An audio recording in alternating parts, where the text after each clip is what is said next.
भारत का बाजार आज भी तेजी के साथ बंद हुआ है, लेकिन मूड खराब करने वाली खबर यह है कि विदेशी निवेशकों को ऐसा लगता है कि कोई फर्क नहीं पड़ रहा है कि भारत का बाजार कैसा है। यहाँ मोदी जी ने जीएसटी में ज़बरदस्त कटौती का जो ऐलान कर दिया है और उसका फॉलोअप भी चल रहा है, और साथ में अब क्या कंपनियों के नतीजे आगे अच्छे हो सकते हैं, ये सबको एक तरफ से किनारे रखते हुए जो विदेशी निवेशक हैं वो लगातार बेरिश बने हुए हैं। उनको भारत के बाजार में इस वक्त कोई रिटर्न की गुंजाइश नहीं दिख रही है, और इसी का नतीजा है कि जो दुनिया भर के इमर्जिंग मार्केट्स हैं उनमें भारत इस वक्त सबसे कमज़ोर स्थिति में पहुंच गया है, या सबसे बड़ा अंडरवेट हल्के हो चुके हैं जहां से विदेशी निवेशक, ऐसा बाजार हो गया है।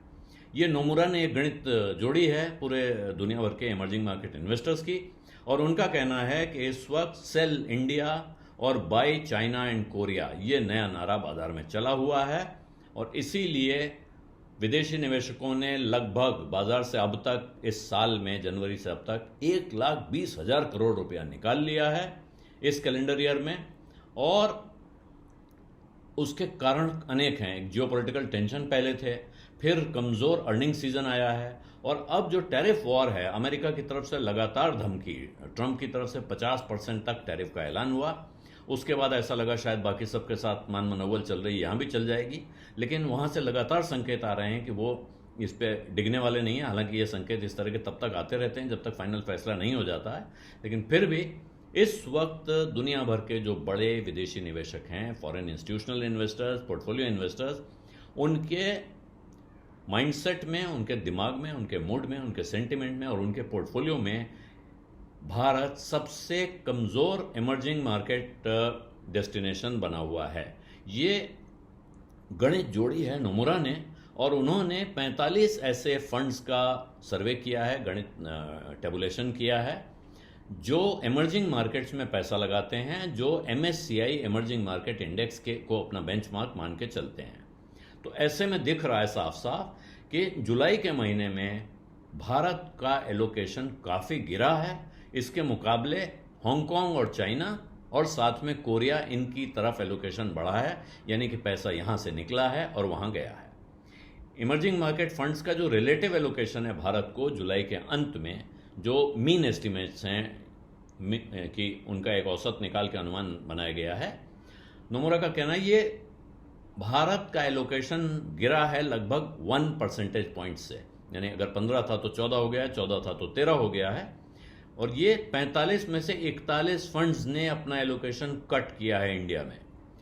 उन्होंने रिलेटिव एलोकेशन घटाया है। दूसरी तरफ जब आप हांगकांग, चाइना को देखते हैं तो वहाँ हांगकांग के लिए 0.8 परसेंटेज पॉइंट बढ़ा है, चाइना के लिए 0.7 बढ़ा है, और कोरिया के लिए 0.4 परसेंटेज पॉइंट्स बढ़ा है। तो ये तीनों देशों के साथ बढ़ रहा है, भारत की तरफ कम हो रहा है। और इसमें जो बड़ी संख्या है इस सैंपल में, 45 में से 41 देश हैं जिन्होंने भारत पर एलोकेशन कम किया है। 45 में से 41 फंड हैं जिन्होंने भारत पर एलोकेशन कम किया है, और 45 में से 37 फंड ऐसे हैं जिन्होंने हांगकांग और चाइना में अपना एलोकेशन बढ़ाया है। दूसरी तरफ जो कोरिया में एलोकेशन बढ़ाने वाले फंड्स हैं उनका नंबर है 29, इन्हीं 45 में से। ये नोमुरा ने एक नोट निकाला है जिसमें ये पूरी जानकारी दी गई है, और उनका नतीजा यह है कि 71% इमर्जिंग मार्केट फंड्स हैं इस वक्त जो जुलाई के अंत तक इंडिया पर अंडरवेट हैं, यानी कि वो भारत से हल्के हो रहे हैं, अपना पोर्टफोलियो बेच रहे हैं। उनको यहाँ मंदी की आशंका दिखाई पड़ रही है। मंदी का मतलब बाजार में मंदी, बाजार में गिरावट का डर उनको दिख रहा है जुलाई के महीने के अंत में। इसके पिछले महीने में ये नंबर था 60%, ये बढ़ के 71% हो जाने का मतलब है कि मंदी का मूड बढ़ रहा है वहाँ। और अब भारत इमर्जिंग इन्वेस्टर्स की होल्डिंग में सबसे बड़ा अंडरवेट मार्केट है, यानी कि सबसे कम एलोकेशन वो कहीं रखना चाहते हैं, जहां से उन्हें सबसे ज़्यादा निराशा दिखाई पड़ रही है। वो बाजार उनकी नज़र में आज की तारीख में भारत है। और फंड्स का जब रिलेटिव एलोकेशन देखते हैं तो भारत के लिए वो रिलेटिवली गिरा है जून के महीने में। और अगर आप इमर्जिंग मार्केट फंड्स की परफॉर्मेंस देखेंगे, इन्हीं फंड्स ने कैसे परफॉर्म किया है, तो जुलाई एक बड़ा चैलेंजिंग महीना रहा है इन सारे फंड्स के लिए। जुलाई के महीने में सिर्फ 45 में से 7 फंड ऐसे हैं जिन्होंने अपने बेंचमार्क को आउट परफॉर्म किया है, यानी कि MSCI इमर्जिंग मार्केट इंडेक्स जितना बढ़ा या घटा है उसके मुकाबले ये फंड उससे ज़्यादा बढ़े हैं या कम गिरे हैं।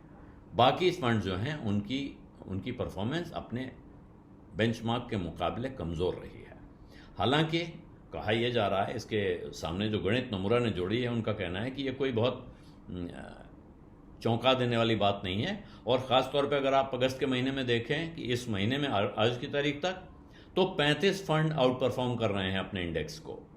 और इसके साथ एक दृष्टांत देते हैं और पुराना उदाहरण गिनाते हैं कि जब 2024 के सितंबर महीने में इसी तरह की तेज़ी अचानक आई थी, चीन के बाज़ार में रैली आई थी, उस वक्त सिर्फ 10 फंड ऐसे थे इनमें से जो आउट परफॉर्म कर पाए थे, बाकी सबकी परफॉर्मेंस कमज़ोर रही थी।